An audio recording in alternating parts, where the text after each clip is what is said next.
15 سال بیشتر نداشتم که پدر و مادرم برای همیشه از هم جدا شدند. زندگیمان در ابتدا چندان بد هم نبود.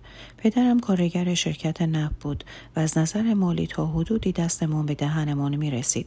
نمیدانم چه شد که اخلاق و رفتار پدرم به یک باره به تمامی عوض شد. پدرم پیوسته به مادرم گیر میداد و گاهی او را کتک نیز میزد. پدرم میگفت فکر میکنی الاغم و متوجه نمیشم که با مرد همسایه طبقه بالایی که زن و بچه نداره و تنها زندگی میکنه ارتباط داری؟ فکر میکنی نمیفهمم که داری به من خیانت میکنی؟ به راستی که دلم برای مادر همیشه مظلومم میسوخت. بنده خدا در حال کتک خوردن و گریه کنان میگفت اشتباه میکنی مرد، خیانت کدومه؟ تو خیالاتی شده ای، من همواره عاشق تو و دخترمون بوده و بسیار زندگی مشترکمون رو دوست دارم. پدرم با شنیدن این سخن مادرم کمی آرامتر شده و چند روزی زندگیمون رنگ مهر و محبت به خود میگرفت تا اینکه بار دیگر همه چیز از نو آغاز میشد. چون پدرم چند بار مادرم را هنگام صحبت کردن با مرد همسایه دیده بود، به همین دلیل به او مشکوک شده و به مادرم میگفت تو باهاش سر و سری داری، اون جوونه، خوشگله، من که دیگه قیافه ای ندارم، حتما به همین دلیل اونو به من ترجیح دادی. مادر در جواب پدر میگفت بابا جان آخه کی گفته سلام و احوال پرسه یعنی گرم گرفتن؟ ما در داخل یک مجتمع مسکونی زندگی میکنیم. خب طبیعیه که گاهی هم دیگر رو ببینیم. به نظرت وقتی به هم سلام میکنه نباید جوابش رو بدم؟ بعدشم مگه روزی که اومده بودی خواستگاری من کور بوده و ندیده بودمت؟ من تو رو با همین چهره پسندیدم. تو رو خدا به من تهمت نزن مرد. من هوسباز نیستم که به شوهرم خیانت کنم. من حتی یه تار موی سر تو رو با 100 تا دنیا عوض نمی کنم. مادر وقتی این حرفا را میزد چشمان پدر پر از اشک میشد و حتی گاهی اوقات نیز از او به دلیل تهمت و کتک‌های بیشمار عذرخواهی میکرد. اما به کلی پیدا بود که فکر خیانت همیشه ایام در حال خوردن مغز اوست. دیگر همه همسایه‌ها نیز به اختلاف پدر و مادرم پی برده بودند، زیرا در مدتی که پدرم برای مأموریت کاری به استانهای جنوبی میرفت خانه ساکت و آرام میشد و هنگامی که دوباره باز میگشت صدای جیغ و ناله‌های مادر بیچاره‌ام بار دیگر تا 7 خانه آن طرفتر هم میرفت. یادم میآید که یک بار دعوا و زد و خورد شدیدی بین پدر و مرد همسایه در گرفت و مرد همسایه پدرم را تهدید کرد که اگر یک بار دیگر دست روی مادرم بلند کند استشهادی علیه او از همسایه ها خواهد گرفت و او را به دادگاه خواهد کشاند. پدر پس از دعوا با مرد همسایه به خانه آمد و در حالی که با کمربند به جان مادر افتاده بود میگفت حالا دیگه چی میگی؟ مردک بی همه چیز خیلی راحت پیش من از تو طرفداری میکنه. خب حقم داره، حتما تو بهش در باغ سبز نشون دادی و اونم حسابی چشمش تو رو گرفته. زندگیمان بعد از دعوای پدرم با آن مرد به راستی که به یک جهنم واقعی تبدیل شده و هر روز در آن جنگ و ستیز در جریان بود تا اینکه سرانجام پدرم خیلی سریع خانه دیگری اجاره و ما به آنجا نقل مکان کردیم. پدرم تنها به نقل مکان خانه بسنده نکرد و پس از آن از مادر بزرگم که تنها زندگی میکرد نیز خواست که به خانه ما بیاید تا در نبودش خیالش راحت بوده و بسیار دقیق مواظب اعمال و رفتار مادرم بوده و کوچکترین حرکت و خطایی را به او گزارش دهد. مادرم که این کنترل و مراقبت را توهین به خود می‌دانست، به عمد در نبود پدر بی‌اعتنا به مادر بزرگ هر روز چند ساعتی از خانه بیرون می‌رفت و به محض اینکه پدر از سفر باز می‌گشت، مادر بزرگ نیز گزارش کارهای مادر را به او می‌داد و در این گونه مواقع بود که پدر بار دیگر همچون یک پلنگ زخمی به جان مادر بیچاره افتاده و سیاه و کبودش می‌کرد. زندگی ما دیگر هیچگاه روی آسایش به خود ندید و مادرم به ناچار درخواست طلاق داد و به خانه برادرش رفت. با شایعه‌ای که پدر درباره مادرم به راه انداخت، همه فامیل و بستگان و حتی اعضای خانواده مادرم نیز که همیشه ایام پدر را مردی تمام و کمال می‌دانستند و حرفش را قبول داشتند، مادرم را به تمامی طرد کردند و او مجبور شد که برای یافتن سرپناهی به عموی بزرگش پناه ببرد. هفته یک بار علیرغم مخالفت‌های پدر به دیدن مادر می‌رفتم و در آغوشش اشک حسرت می‌ریختم. چند ماهی از جدایی پدر و مادرم می‌گذشت که فهمیدم مادرم برای بار دیگر قصد ازدواج. هرچند ناراحت بودم اما در دل به مادرم حق می دادم. مادر خیلی بی سر و صدا و بی آنکه حتی به من بگوید همسرش کیست ازدواج کرد و رفت سر خانه و زندگیش. ظاهرا شوهرش ارتباط مرا با او قدغن کرده بود.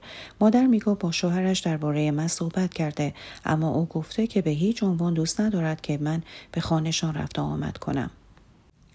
پدر یک روز به خانه آمد و گفت زود باش آماده شو، میخوام ببرمت جایی تا از نزدیک و با چشمان خودت واقعیت رو ببینیم. نمیدانستم پدر چه در سر دارد.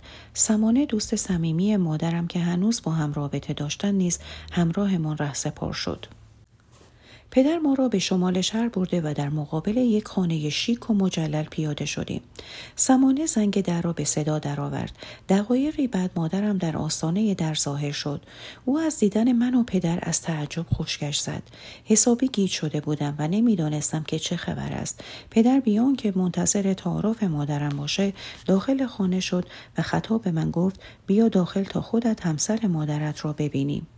آنجا بود که همسر مادرم را دیدم، همان مرد همسایه. پدر با پوزخندی بر لب گفت حالا باورت شد که من حرف مفت نمی زدم؟ این دوتا از همون موقع با هم در ارتباط بودن، از همون زمانی که مادرت قسم می خورد که عاشق من و تو و زندگی مونه. می دونستم هرچی بهت بگم باور نمی کنی.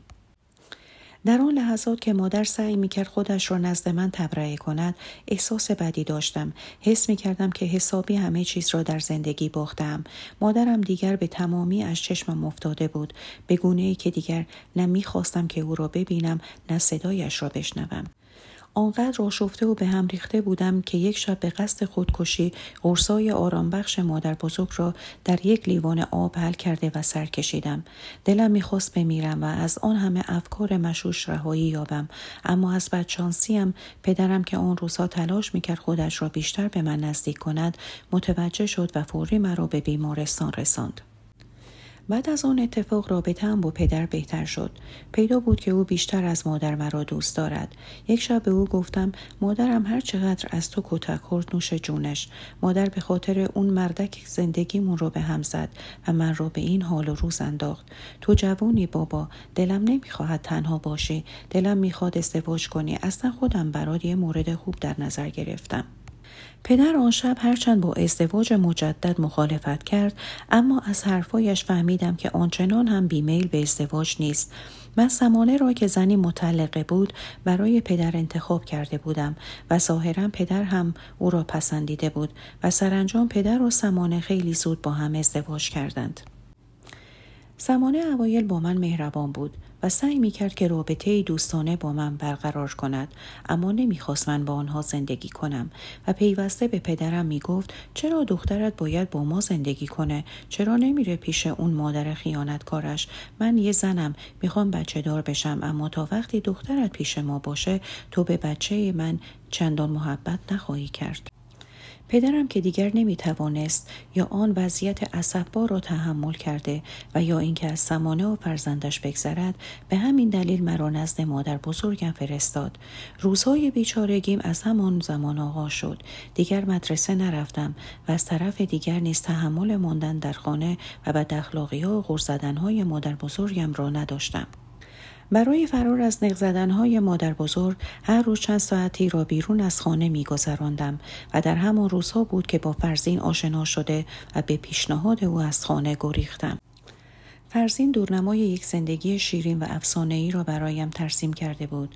با او به خانه مجردیش رفته و زندگی جدیدی را در کنار او و 2 دختر و پسر دیگه که از دوستانش بودند آغاز کردم. در ابتدا همه چیز خوب بود. فرزین از هیچ گونه مهر و محبتی به من تعریق نکرد و همیشه خودش را عاشق دلخسته من نشان داده و می گفت که منتظر است تا خانواده‌اش از سفر خارج بازگشته تا آنگاه با هم ازدواج کنیم. آن روزها به راستی از خوشحالی سر به آسمان می‌ساییدم، اما هنگامی که پس از 5 ماه زندگی در خانه فرزین و برباد دادن عفت و پاکدامنیم و گرفتار شدن در دام اعتیاد، دریافتم که تمامی وعده‌هایش دروغین و تنها برای فریب افرادی به سان من بوده و خانه او به راستی یک لانه فساد است.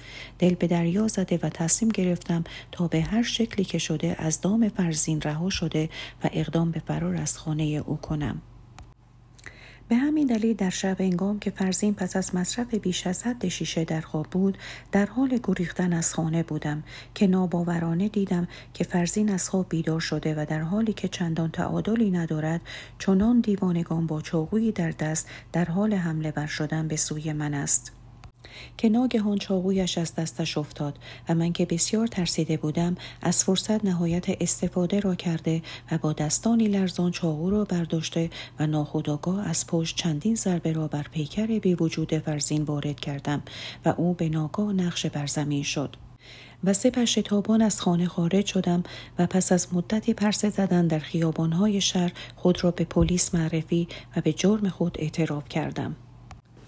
به راستی که من بازیچه طلاق شده و هیچگاه به راستی نتوانستم حقیقت را آنگونه که بود کشف کرده و به عواملی که کانون گرم زندگیمان را ناباورانه به ویرانه‌ای تاریک و دردآور تبدیل ساخت پی ببرم.